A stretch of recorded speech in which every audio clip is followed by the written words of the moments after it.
మరి Ayesha health issues వల్ల బయటకు వెళ్ళిపోయింది. ఆయిషా ప్లేస్ ని ఎవరు రీప్లేస్ చేసే అవకాశం ఉంది? ఆయిషా చాలా బాధపడింది, ఎందుకంటే నేను అనుకున్నది ఏది కూడా నాకు దక్కట్లేదు.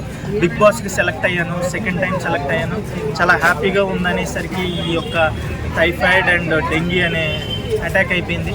నేను దాన్ని తట్టుకొని ఇందులో ఉండగలను కానీ బట్ అకార్డింగ్ టు మేనేజ్మెంట్ ప్రకారము ఇక్కడ ఉన్న వాళ్ళకి ప్రాబ్లం అవుతుందని నన్ను క్విట్ అవుట్ చేస్తున్నానని బాధపడుతూ అందరికీ సెండ్ ఆఫ్ ఇస్తూ బయటకు వెళ్ళిపోయింది. మేబీ రికవర్ అయినాక వస్తే మంచిదని నా ఫీలింగ్. ఓకే, మరి ఇప్పుడు కొత్తగా కూడా ఎలిమినేట్ అయిన వాళ్ళని హౌస్లోకి పంపిస్తున్నారు అని అంటే శ్రీజ లోపలికి పోతుంది అనేసి చాలా మంది అంటున్నారు. ఇంకొకటి ఏంటంటే ఒకవేళ శ్రీజ లోపలికి వెళ్తే కూడా ఆల్రెడీ శ్రీజ వన్స్ బయటకు వచ్చిన తర్వాత చాలా మంది కంప్లైంట్స్ ఇవ్వడం, బిగ్ బాస్ ని బ్యాన్ చేయడం అనేసి అన్నారు. ఇంకోటి వీడియోస్ చేయడము, దిస్ ఇస్ అన్ఫేర్ ఎలిమినేషన్ అని చెప్పేసి, సో ఇదంతా జరుగుతుందని చెప్పేసి శ్రీజ లోపలికి పంపిస్తున్నారు అంటారా?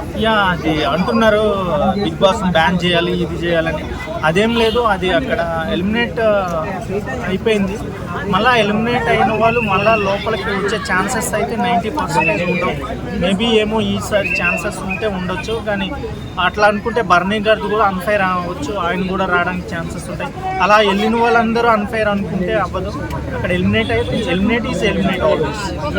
ఇప్పుడు కూడా బిగ్ బాస్ అన్ఫైర్ అనేసి అంటున్నారు చాలా మంది, మీరేం చెప్తారు? నువ్వు అన్ఫైర్ ఏమి ఉండదు. ఎవరు గేమ్ ఆడితే ఆ గేమింగ్ బట్టి, వాళ్ళ యొక్క గ్లామర్ బట్టి, ఇక్కడ గ్లామర్ చూస్తారు, గేమింగ్ చూస్తారు, నెక్స్ట్ ఓటింగ్ చూస్తారు, నెక్స్ట్ వాళ్ళ బిహేవియర్ చూస్తారు. ఇలా అన్ని స్ట్రాటజీలో వాళ్ళు సక్సెస్ అయితేనే వాళ్ళు అక్కడ కంటిన్యూ అవుతారు, లేకపోతే ఎలిమినేట్ అవుతారు. మనం ఏదో ఒక్కసారి గేమ్ ఆడినది, ఒకసారి జోక్ వేసింది, ఒకసారి గేమ్ విన్ అయ్యిందని వాళ్ళు ఎలిమినేట్ అవ్వకూడదంటే అది ఇంపాసిబుల్. ఆ గేమ్లో ఇవన్నీ 5 స్ట్రాటజీ వాళ్ళు అబ్జర్వ్ చేస్తారు. ఆ స్ట్రాటజీ వాళ్ళు వర్కౌట్ అయితేనే వాళ్ళు కంటిన్యూ అవుతారు, లేకపోతే ఎలిమినేట్ అయిపోతారు. టాప్ 5లో తనుజ, ఎమన్యూల్, మాధురి, నెక్స్ట్ సుమన్ శెట్టి గారు, పవన్ కళ్యాణ్, ఈ 5 ఉండడానికి ఛాన్సెస్ ఉన్నాయి. ఇంతవరకు స్ట్రాంగ్ అంటే చాలామంది స్ట్రాంగ్, ఇప్పుడు చెప్పిన 5 మెంబర్స్ కూడా స్ట్రాంగ్ ఆడుతున్నారు. నెక్స్ట్ ఇమాన్యుయల్ స్ట్రాంగ్ ఆడుతున్నాడు, అతని కామెడీ టైమింగ్తో, అతని గేమింగ్తో. నెక్స్ట్ తనుజ కూడా బాగా ఫోర్స్ఫుల్గా స్ట్రాంగ్గా గేమ్ ఆడుతుంది. నెక్స్ట్ మధ్య చాలా సేఫ్ ఆడుతున్నాడు, అంటే వన్స్ హైపర్ అది వచ్చిన తర్వాత తనుజ లేడీ విన్నర్ అయ్యే అవకాశాలు ఉన్నాయి అని చెప్పినప్పటి నుంచి కూడా కొంచెం సేఫ్ ఆడుతున్నాడు ఇమాన్యుయల్ అని చెప్పేసి అంటున్నారు. భయపడ్డా అనేసి అంటున్నారు. అక్కడ ఇమాన్యుయల్ సేఫ్ అంటే భయపడలేదు, కాకపోతే ఇమాన్యుయల్ కామెడీ టైమింగ్ అదంతా వర్కౌట్ బాగా అవుతుంది. కాకపోతే గ్లామర్ కూడా చూస్తారు కదా, ఇవి కూడా చూస్తారు, అన్నీ చెప్తారు.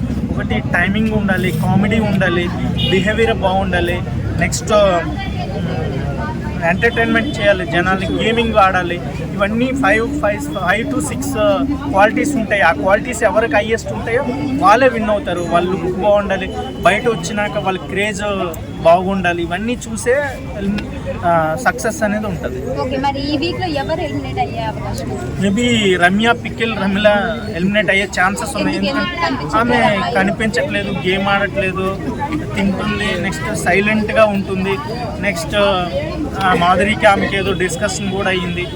సో మేబీ ఆమె ఎలిమినేట్ అవుద్దని నా ఒపీనియన్. Thank you everyone.